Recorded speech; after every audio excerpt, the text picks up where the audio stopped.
Hey chat, how y'all doing? It's a glorious day. It's a glorious day. We got the Game Awards 2025 nominations coming up. Yeah, I ain't gonna have to hear me for long.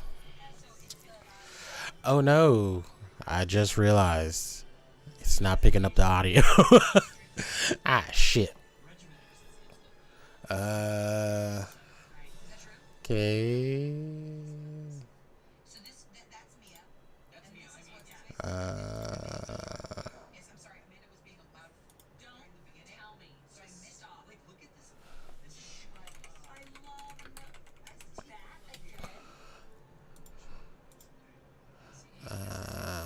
Fear Fox. Here, leading up to our live shows. What's up, Jeff? Everywhere on Thursday, December 11th. Welcome to our 2025 Global Nomination Announcement Special. Every year, we come together as a community to celebrate and, of course, debate the absolute best in video games. And, of course, also get a look at what's next from our industry's most talented creators. This year, there have been so many incredible games created and updated, but only a handful have the honor of being selected as nominees for the Game Awards by our global voting jury.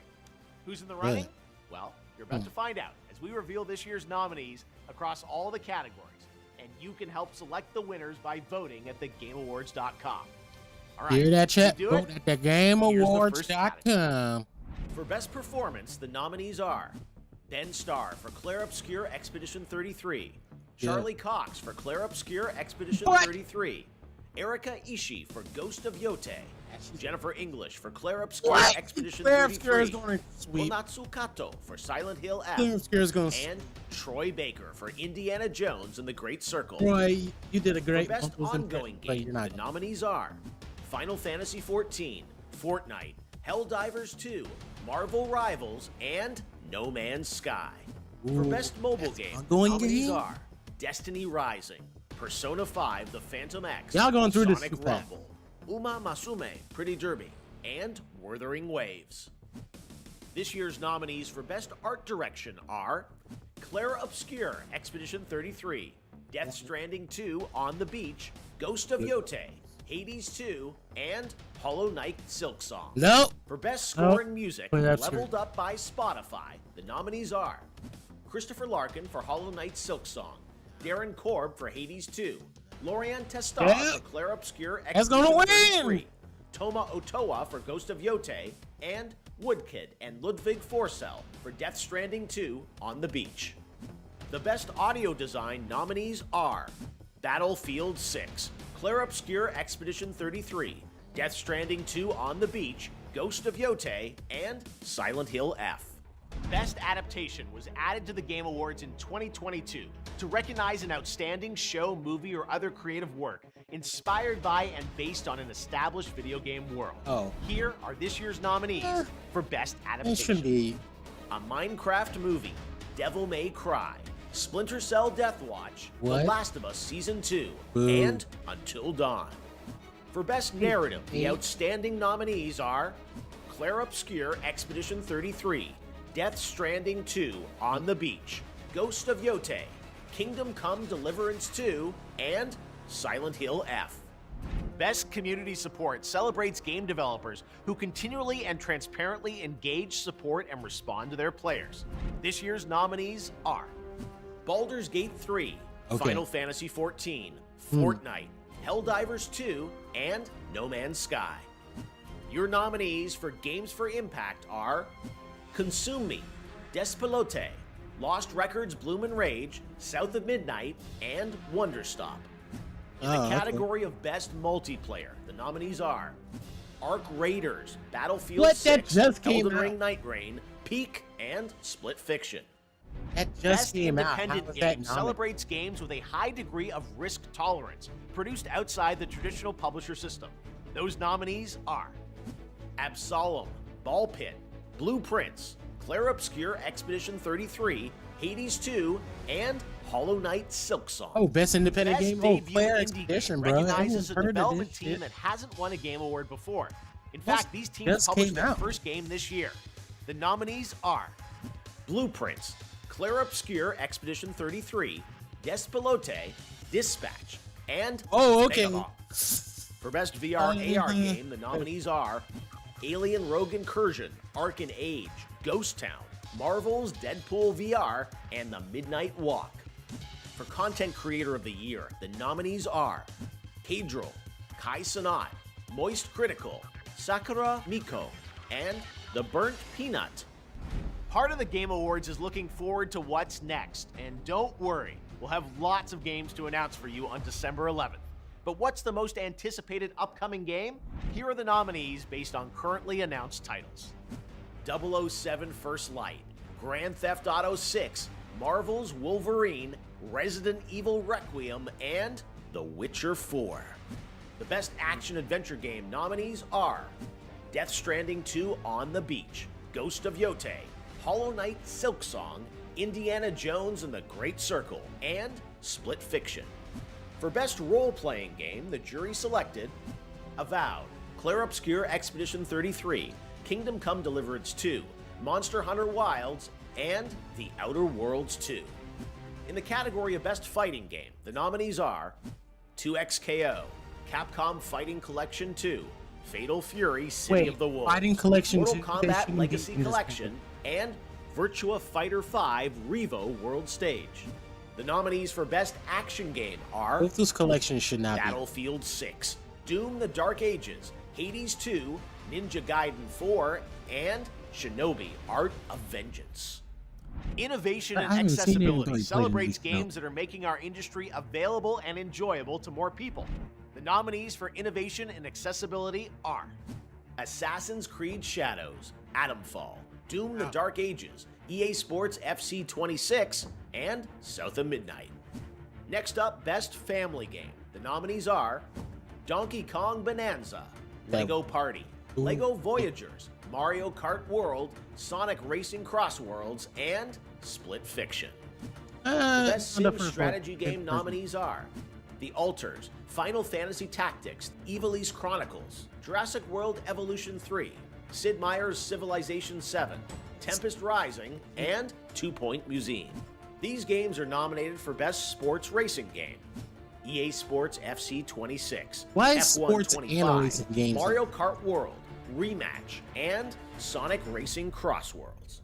Now the nominees in all our those three were esports racing categories, games. starting with Rematch is only sports. Best Esports Game. Soccer. The nominees are Counter-Strike 2, Dota 2, League of Legends, Mobile Legends Bang Bang, and Valorant. The nominees for Best Why? Esports Athlete are Brock, Chovy, Forsaken, Kakaru, Mena RD, and Zywoo. And for Best Esports Team, our Special Esports Committee nominated these teams. I thought it was Menard. Gen G League of Legends, NRG Valorant, Team Falcons Dota 2, Team Liquid PH Mobile Legends Bang Bang, and Team Vitality Counter-Strike 2.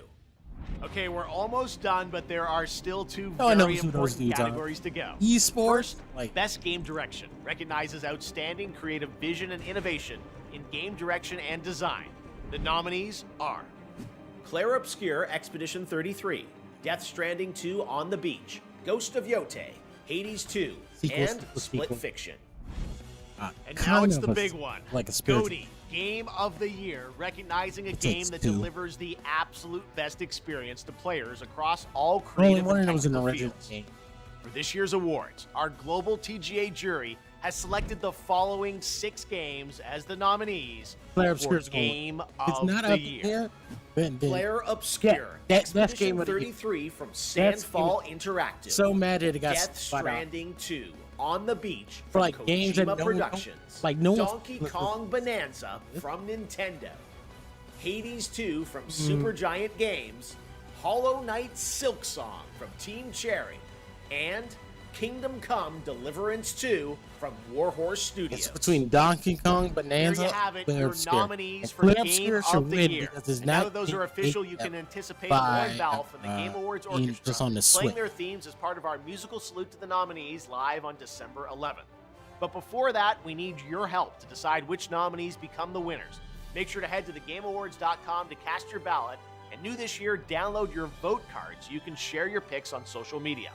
There is still one more category where the nominees have yet to be revealed: Player's Voice, where fans 100% select the winner from 30 nominees. We'll announce those nominees on Monday, December 1st, so set a reminder on the website if you want to be alerted. The winners in all categories will be revealed live during TGA when it streams globally on Thursday, December 11th, starting with opening act at 4:30 p.m. Pacific, 7:30 p.m. Eastern, 12:30 a.m. GMT at thegameawards.com and live across every major video and social platform out there. Thanks for watching. I hope to see you live on Thursday, December 11th to celebrate the best and see what's next in video games. That was it. Chat. I'm sorry. Made up this whole thing. Okay, like yeah, I look personally, chat, personally, me. I feel that Claire Obscura should uh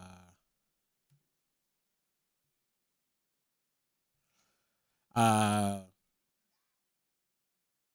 yeah, it should sweep. It should sweep. It was one of the best games this year. There's nothing else that like really compares to it. Like, yeah. Look, just even mention it right now. It just gets my mind going. Let's see what Ink is doing.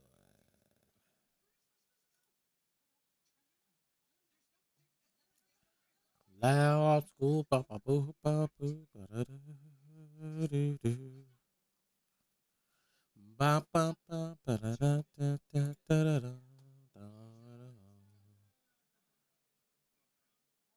See, now I just want to play. I just want to play. Not the game, just the music. I just want to play the music. Loud school, da da da.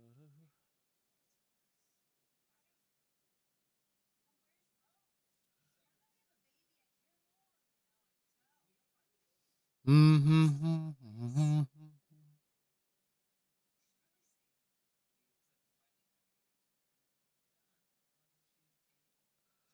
But yes, good morning and good Monday morning to you, chat. I've read my Monday morning issue of Don to Don.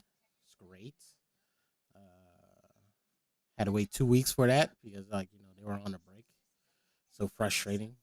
Ah, ah. It's a little frustrating when manga artists takes a week or something like that. But it's also like I know that they need to sometimes because they are making a weekly comic book. It's like 20 something pages, like at least 20, yeah, at least 20 pages every fucking week. Like, bruh.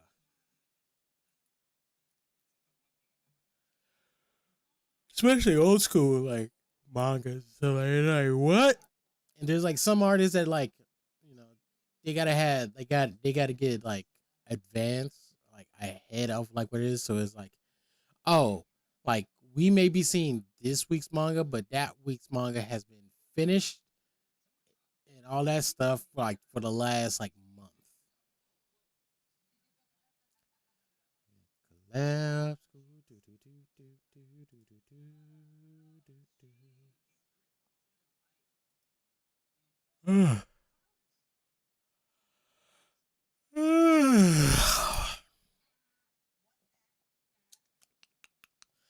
Should we have another Monday? I'll be right back.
And let's get ink on the phone. What up, sucker?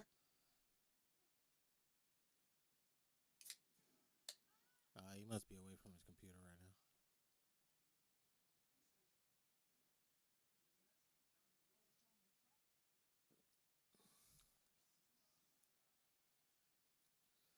now.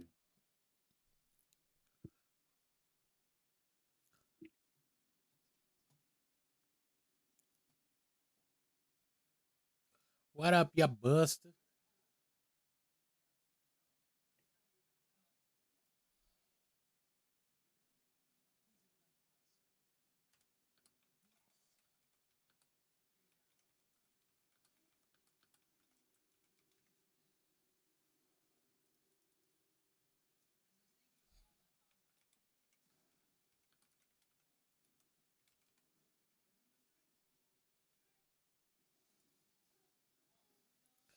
Are you listening?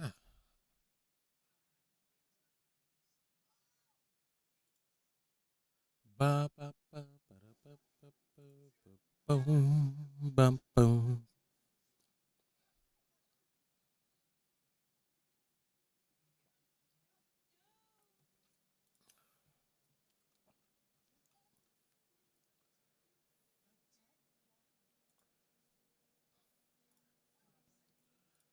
Let's go. Ba ba ba ba ba ba da ba ba ba.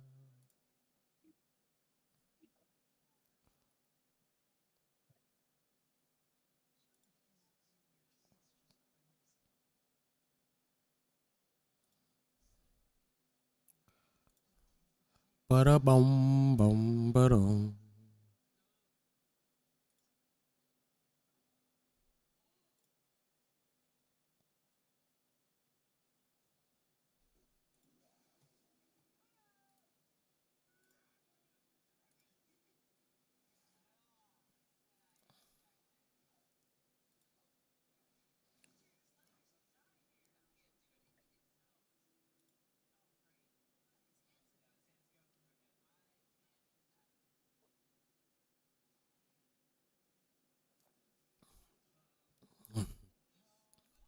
Hellos and good mornings to you.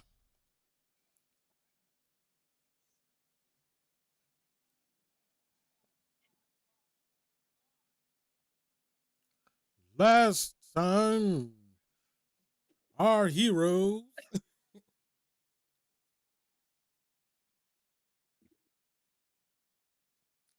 My phone's almost dead, chat. Frick. Frick him and frick you.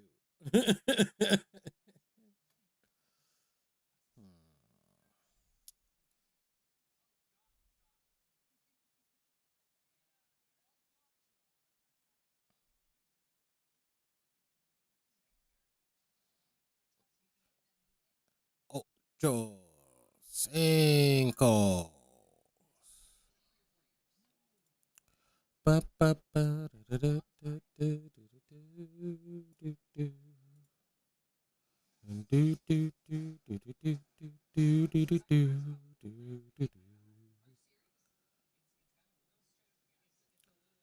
Ain't no one play no Call of Duties.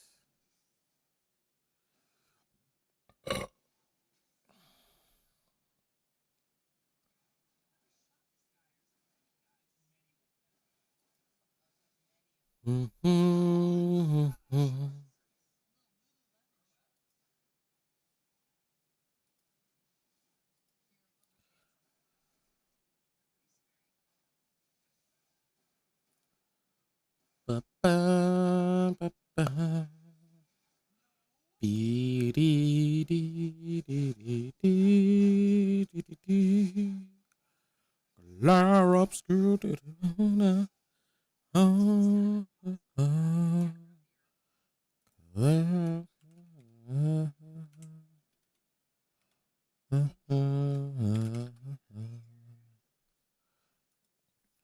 do do do do do do do do do do do do.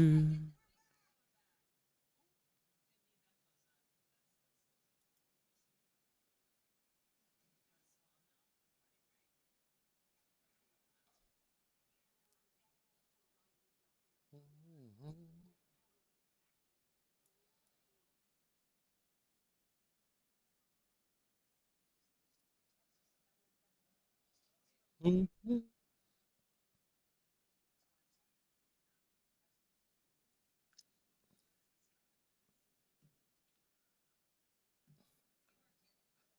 Anyone who snaps clear obscurity is a hater.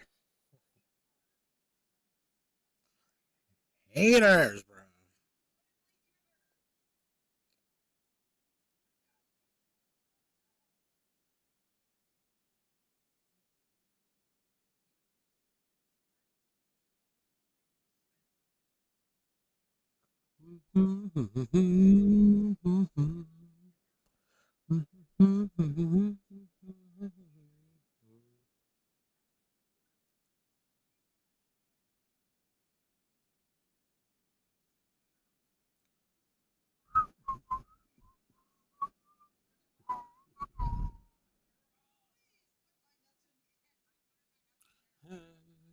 Yeah, see, this music is great.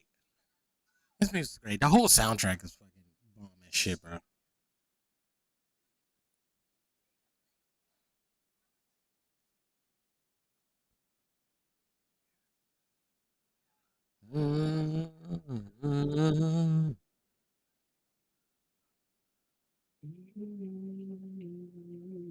Clear up.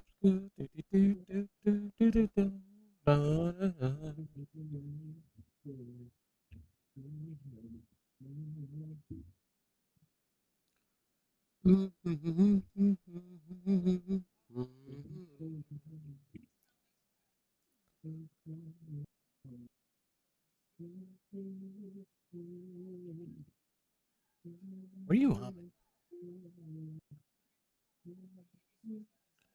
Can you hear me? I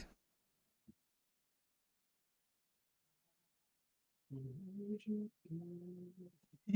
Like, what the fuck?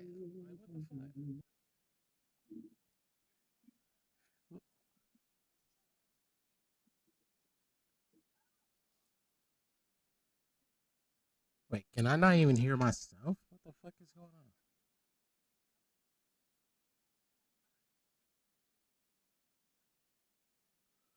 Oh.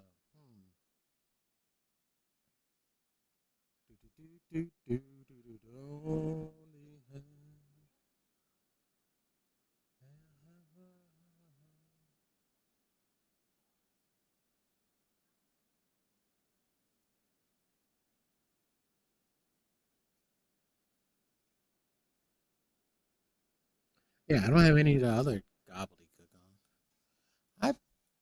on. Should I have? Should I have any of this other stuff on? Ah,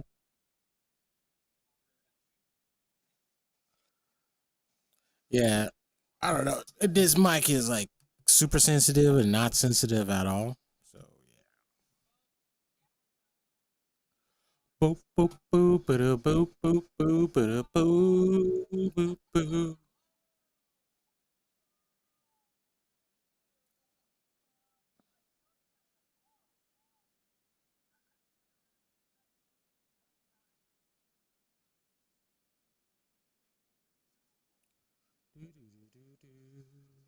Ba ba ba ba ba da da da da da. Clap skill. Do do do do do do do do do.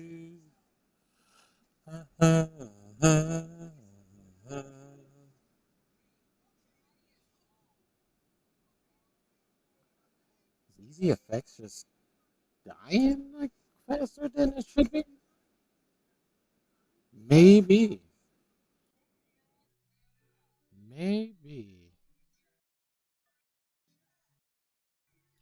I don't know, Chad. I'm just trying to make sure that the reverberations don't take control of you.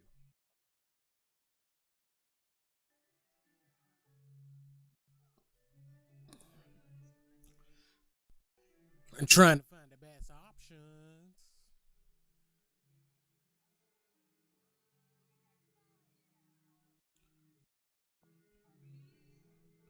Boom, boom.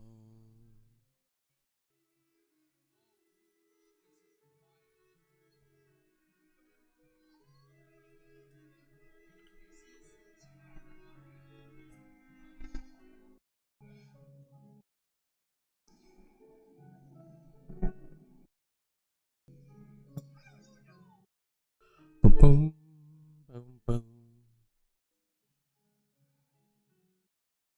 Boom, ba-da-doo, do, do, do, ah, ah, ah.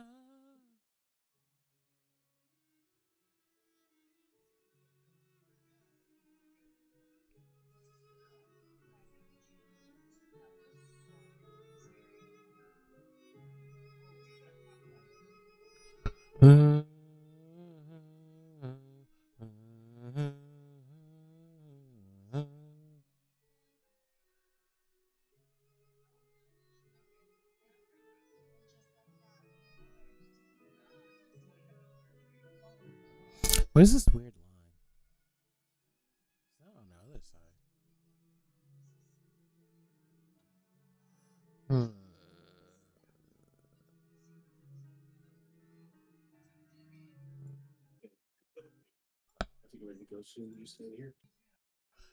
Watch us, say.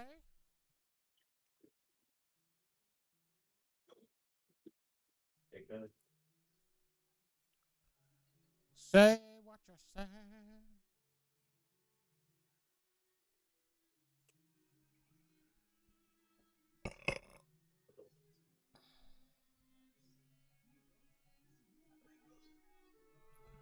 Do, do.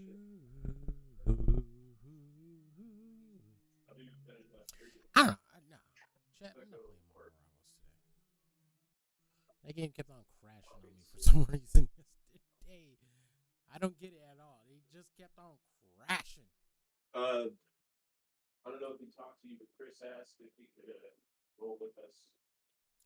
He talking nonsense and gobbledygook, chat. Oh, he's probably with him.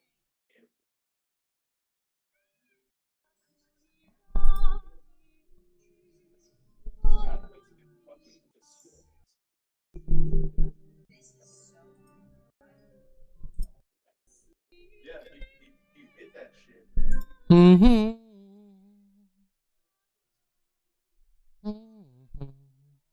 Yeah, I don't know what's going on today. Nothing really.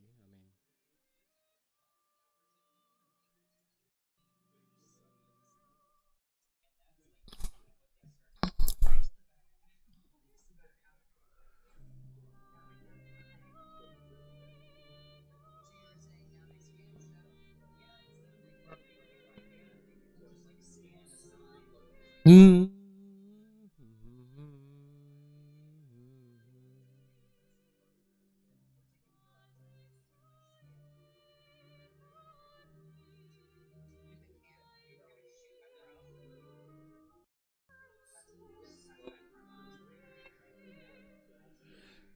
Do, do, do.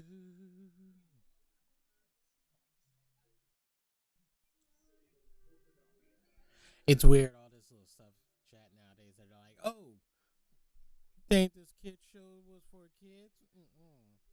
It was actually for adults.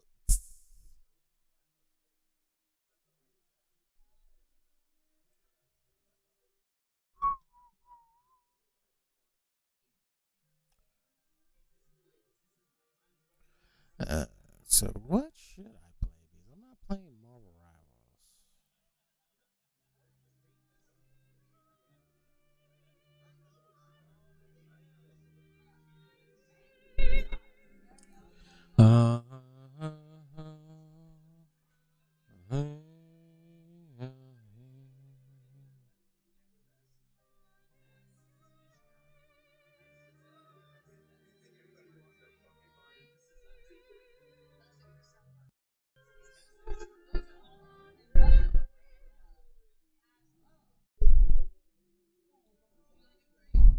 Yeah, sorry I'm being so quiet, Chad. It's just like, this music is so good. It's so good. And like it gets even deeper once you learn like what the meaning of it is. You're like, what? What? This is about them? Oh my god!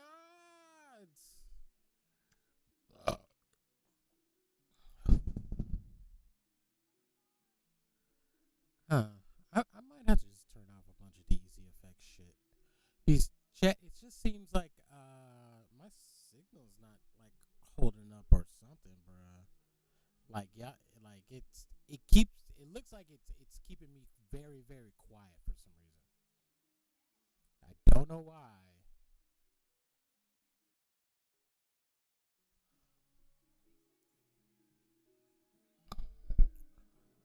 Like hmm.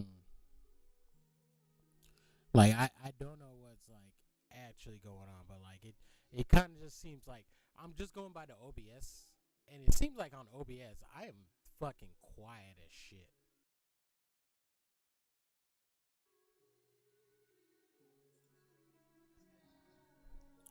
Like the automatic gain control it was like not working or some shit like that, bro. Like I don't know. Like it seems like I'm louder now.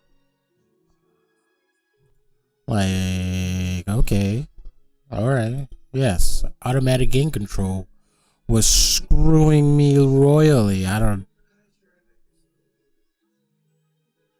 Who the fuck was that?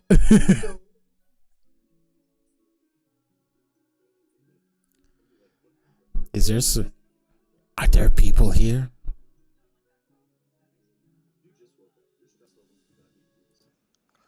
You just woke up. You should not. Bop, bop, bop, bop.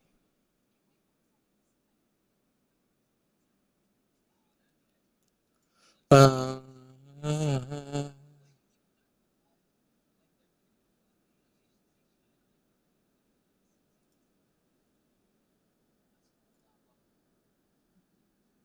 so, do I need this gain? I don't think I need this gain. Oh, maybe I do need a gain. Do I need this gain on? It keeps on. Oh my god. Oh my god. Oh my god.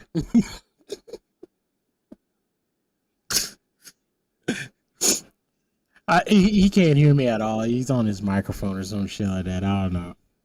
I don't know exactly what he's doing, but yeah. He can't fucking hear me at all, chat.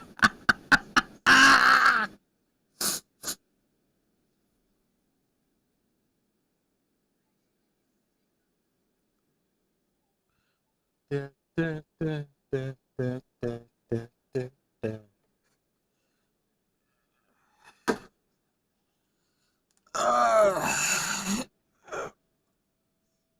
Let's give a little stretch, chat.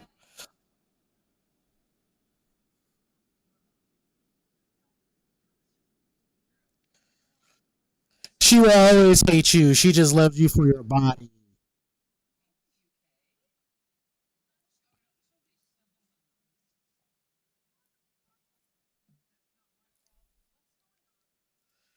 You'll never get there. Like I know he can't hear me. I can't hear me. I'm just like uh muting and unmuting myself on Discord. I don't have anything else to talk about. The nominees for the Video Game Awards are very disappointing to me. Clear Obscure should just sweep everything, bro. It should just about sweep everything. It's going. It may lose to Donkey Kong Bonanza on some of those categories, just because like Nintendo's like, hey, our game's fun, but I don't know. I didn't really hear anyone talking about how fun that game was. You know what I mean?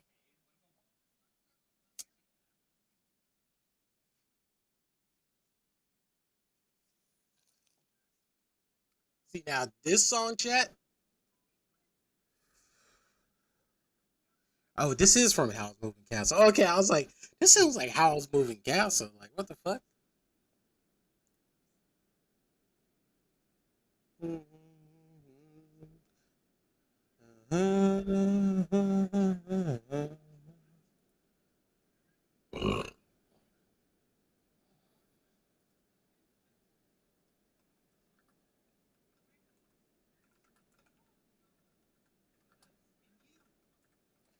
Just gotta love Howl's Moving Castle, bro. Yeah, you're right, man. It is one. It is one of the better Miyazaki films. in my opinion. Like I like that one way better than like most of the other ones. Like in terms of that's probably one of my ones. I like it better than Spirited Away. Spirited Away's cool and all. Uh, she's fucking around with like the no face and stuff like that, and other things with a prince and shit. But like, I like House. Like fucking Sophie. Sophie's so fucking cute. Calcifer and shit like that. And like the music. The music is great. Messaging me. Why do you always keep on texting about changes to the Pixel 10? Google, you've lost your ways. You've lost your ways. Are y'all trying to take away side loading and shit like that? So basically, you're trying to turn yourself into Apple, where us as users can't use our phones like we own our phones. I don't need that shit. I'm getting tired of hardware manufacturers and companies telling me how I should be using the product that I bought from them. Fuck you! I bought your product from you. It's not yours anymore. It's mine. Like even though like people are like, oh well, you don't get security updates. Like you shouldn't need that many security updates for your phone. I'm sorry. Like you should, but you shouldn't, right? Like your phone should not inherently be that, but it's a fucking phone. Like yes, it's connected to the internet, and even though it's a smartphone, people still fall for dumbass ruses and schemes. But it's my phone, all right. If I'm gonna fall for a dumbass ruse or scheme, if I sideload my shit or whatever, and like someone super hacks it, hey, that's my fault, right? Like I shouldn't have been sideloading. Like, well, the company should make it so no, you shouldn't make it so I can't sideload. Don't take shit away from me. Give me more things to do. Give me more ways. Give me more ways to mess up my electronic life. This phone should be everything that I need in my life. Right? Any cell phone should be all that you need in fucking life. I should be able to do everything with this shit. The way that y'all market the phone, it should do everything. And make phone calls. It's just kind of sad that like, we all refer it to like stop calling people like, once text messaging come out. Like electronic note passing, that's all it is. That's all it ever was. Be able to pass notes in class just electronically with just your phone or like send a note to somebody. Yeah, it's a faster way to send a message. Granted, there's some things that need to be said and not sent out in text form, as I've always said. Sometimes if you put a punctuation mark, if you put a comma here instead of here, that changes the whole sentence. All of a sudden, it becomes like a very passive thing to a very aggressive thing really fast. Or it's just in it's not even that. It's afflections in syllables that will change the meaning of like whole sentences, of like a whole word. If I put an emphasis on a syllable in one point versus another, that that whole sentence is just fried. All right. I can't give you no examples right now because I'm doing my damnedest to try to think of one, chat, and I can't think of one off the top of my head. But there are certain things you're like, hey, what? Okay, yeah. Like it's how you ask the questions like, uh, red, like red shoes. Like that's a declarative statement other than red shoes, right? The ooze at the end going up, that makes it a question. That's what makes it a question right there. It's like the emphasis on the syllable at the end of shoes. Shoes. Shoes? that that that emphasis changes the whole dynamic of the speech. And if you just wrote red shoes and no one could hear your inflection on red or shoot, ooh, then you know what? Yeah, your whole message is just off. I've seen it happen. I've seen it happen. Well, it's funny when it happens in like movies and stuff like that. But no. You hear about people like, oh yeah, they sent me the same message. Like, oh, what do they mean by that? Because since you can't hear them, they have improper punctuation, so you don't know what they're emphasizing and emphasizing.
Yeah. I clocked in this morning. I thought there'd be more to the video game awards chat.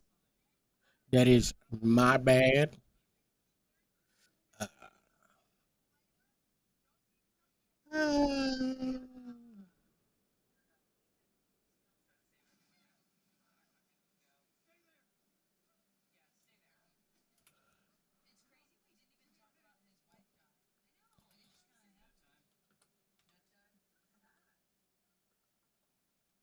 and Vidja games. Right now, I'm just chatting. Let's just update all that. And thank you, Nutty, for making up this thing. I love having this updater. Uh,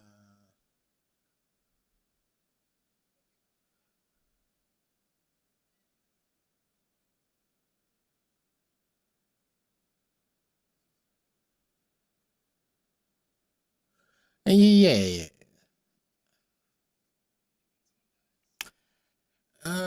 Oh, I could try that where wind meets game chat. How about that?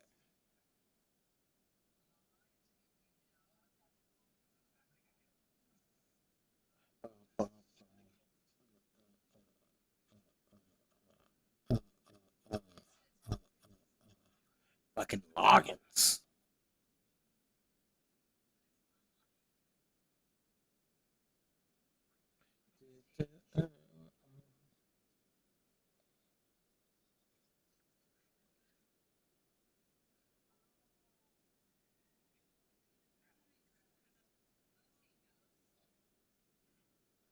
Hey, how you doing?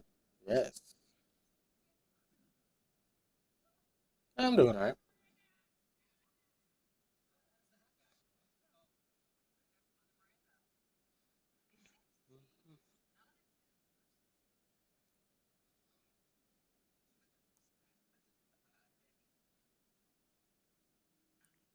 I don't know.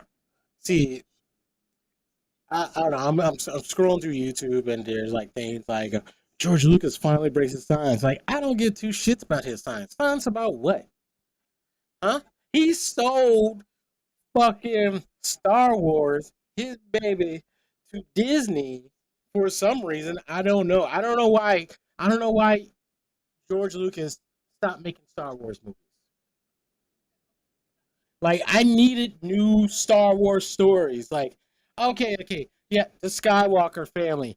Oh, okay. It's like whatever, bro. It's like I'm tired of hearing about that family. All right, that family single handedly ruined the Force. Ruined it, saved it, whatever. It's forever changed because the fucking Skywalkers existed. Worst fucking thing ever, bro. It,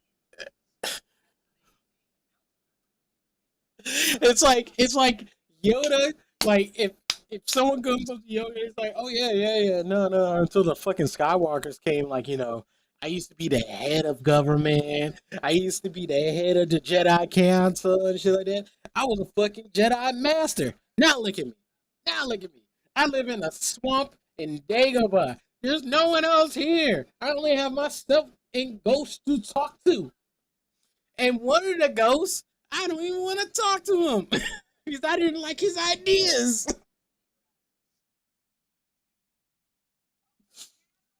I can't even see one of these ghosts. All I can do is hear him. He's like Qui-Gon never learned how to manifest himself as a Force ghost. He can only like talk as a first Force ghost. It's like he can only talk and or have you noticed his consciousness or something like that? Like he can kind of talk to you, but like yeah, it's like oh yeah. So Qui Gon is really, and he wasn't even a Jedi Master. Like he wasn't on the council or anything like that. But he was like a better Jedi than like all of them. And it's until the goddamn Skywalkers came to town. When those fucking Skywalkers came to town.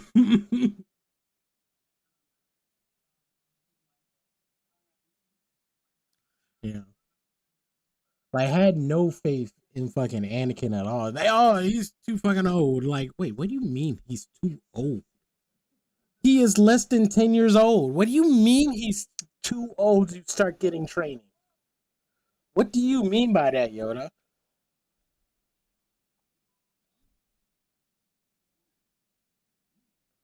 Like, bruh, and like, Anakin's kind of right. Like, I see the Jedi as evil. Like, there's some shit that the Jedi do that are like evil as shit. It's like, oh, why does the Lord in the Coruscant still have slavery and all that? Like, it's like, and like, and it's the funny thing of like the movies and the trilogies.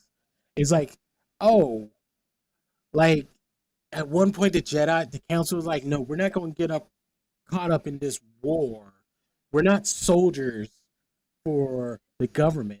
But then they instantly become soldiers. They are all entitled. They head the military, and each Jedi that goes with any of these fucking soldiers are given the title of general. Excuse me? Like, what does a Jedi know of warfare? They shouldn't know of warfare, right? The whole thing of the Clone Wars and the Jedi fighting in the Clone Wars, that shouldn't have been a thing. That shouldn't have been a thing. They believe the Jedi's only got involved because the Sith were involved, and even then, if the Sith was involved, they shouldn't have gone in that shit, in my opinion. Especially when you set up such a high level of government, like, bruh, y'all supposed to be like warriors and shit like that. Like, you're not supposed to get involved in government issues. Like that's supposed to be part of y'all's philosophy, but yeah, they were in the middle of that whole shit. Like CJ the Champ's fucking retelling of General Grievous. Like, bruh, I am I am so mad that I just learned that the Genndy Tartovsky's Clone Wars, Cartoon Network Clone Wars, is not part of the canon no more. And I'm like, are you serious? How is that not part of your canon? It ends right where episode 3 begins. Like, literally. It that animated series, which was great. It was like 15, it was like 10, it was like 10 to 15 minute shows. And like Gennady Tartakovsky is an excellent animation storyteller, bro. Like by far one of the best. Like he can illustrate a story so well visually and not have to have words to tell you what's going on. Like it's so easy and mesmerizing to be able to follow one of his stories, and it's great. Like Primal is another example. Most of that until he meets the chick, no one's talking in that. Like even the main character doesn't talk, but you know exactly what's going on because he animates it so well. He animates it so well, and it's such good storytelling and some of that, bro. He's a fucking master at that shit.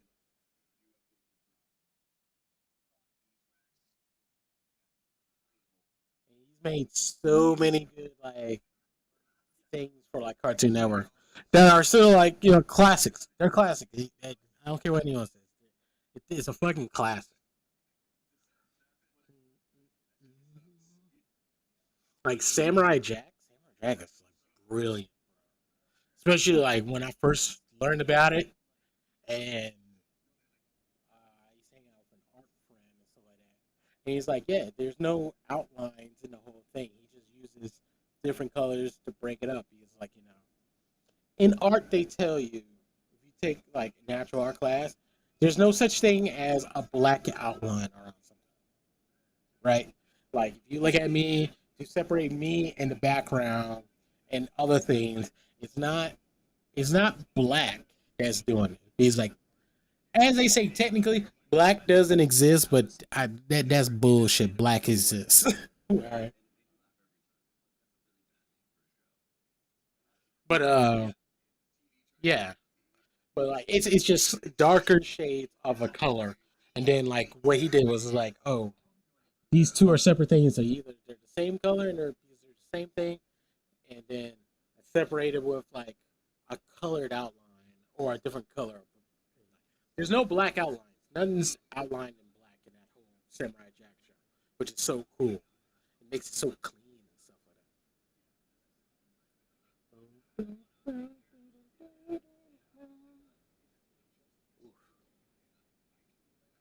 Uh, I will be back, chat. I gotta go take a poop. So stand by, be entertained by Truck Coon. I'll be back.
don't know you. You know. Yeah, evidently, I forgot all about this, bro. Starbucks union has gone on strike. Why? I don't know anything about this. Y'all sling coffee.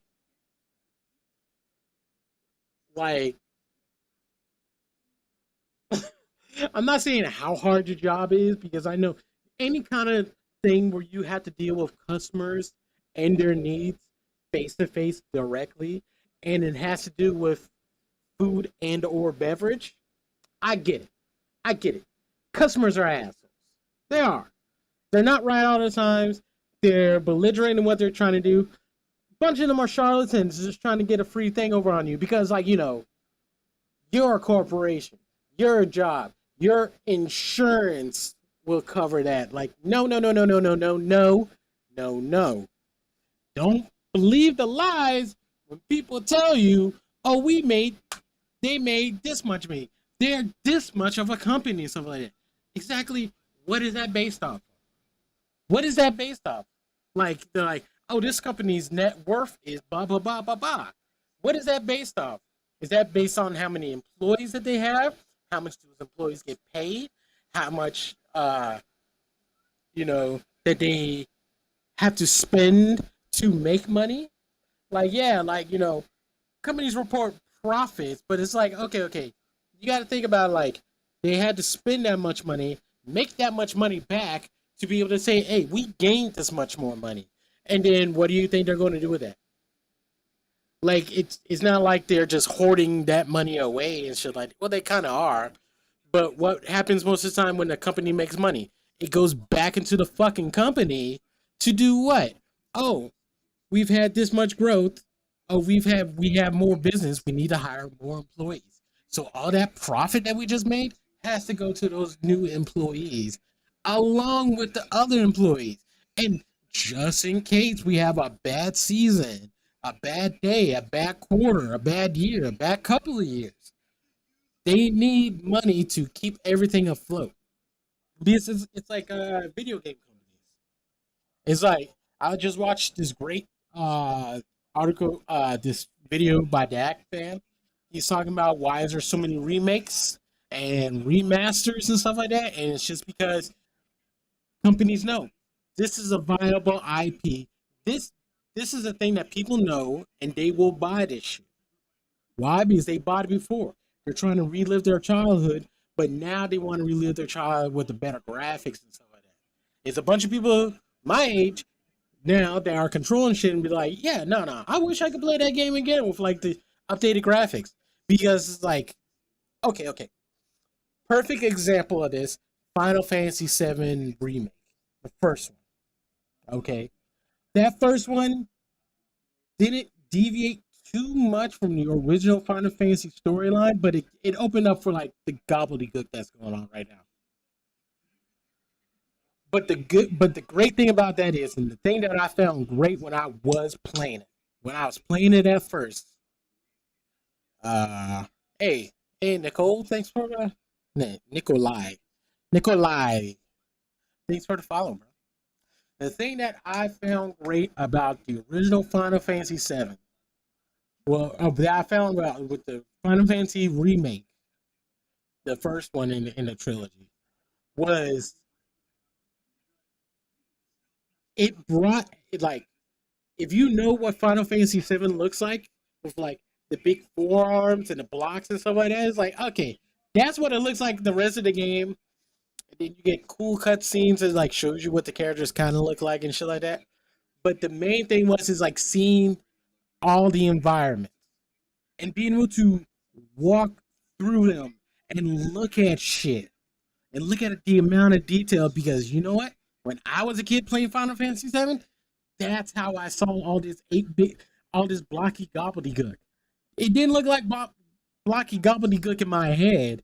In my head, it looked like Final Fantasy VII Remake. Like all the little cutscenes, them hopping off the train like right at the beginning, Bear talking shit to you. Yeah, That's what I imagined it looking and kind of sounded like in my head when I was a kid playing Final Fantasy VII. Well, I was like a teenager. Oh no, yeah, still a kid, teenager, kids. Yeah, uh, yeah.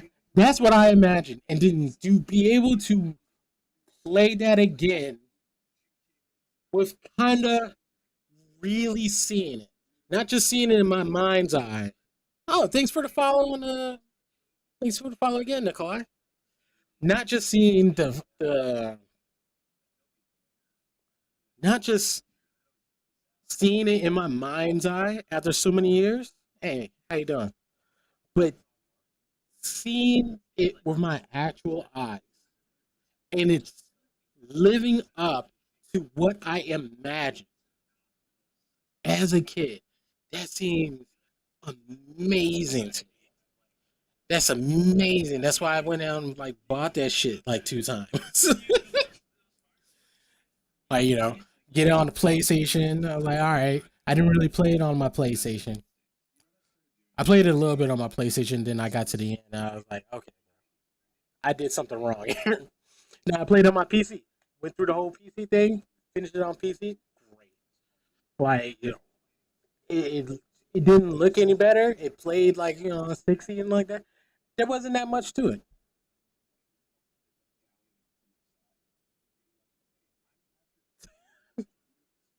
Who am I talking to? I'm talking to myself, Nikolai. And I'm talking to you, bro. That's what I'm doing. All right? Like, uh if I'm not just ranting on some stuff, because like I do have like thoughts and stuff like that in my head, Nikolai. And I have to get them out, and I'm enough of a crazy person that my inner monologue can like answer back sometimes to keep the conversation going. So, but my plan is if I can show you that I can just ramble on and talk about a subject or something like that, it'll get people like you to talk into my chat, Nikolai. And give me something to feedback off of. All right, someone to play off of. Like, yeah, that's who I'm talking to. I'm talking to myself. I'm talking to the universe. I'm talking to you. I'm talking to the glorious people who will watch this on VOD. I'm talking to everybody. See, yeah, see, that's what I've been noticing. I don't know what it is. Like my microphone's been like a little borked, so I'm waiting for my new one to come in. But thank you for telling me that. I don't know why it's like that. I really don't. It's a weird thing that's happening. Uh, yeah, I don't know why it goes in and out like that, but it just does. It just does. Or maybe I got it up too loud. I don't know. But thank you for telling me that, Nikolai. I'm always kind of worried. Uh, yeah, I like games. Yes, yeah. No, there'll be people in the world who don't like games. Well, I don't know. It depends on what you mean by games. These games could be a long stretch of things. Like, I do like board games. I like tabletop games. I like card games. I like gambling games. I like pool hall games. I like games. There's certain ones that like they my brain doesn't work that way. Like strategy games, uh, I don't play them too often because I don't. My brain doesn't work in that fashion. Like there's sometimes too slow for me, but I know you can speed them up. But it's like a trailer for a game. What game is this? Is it a game you want to see someone play? Can I react to the trailer? Is this your game, Nikolai? Is this what you're trying to tell me? Um, hmm. Uh, no, it's not your game. What you just want to hear me rant about some random ass game? Because like, I don't know, you weren't here for my thing, but like I let games. Okay, yeah, yeah. I guess you can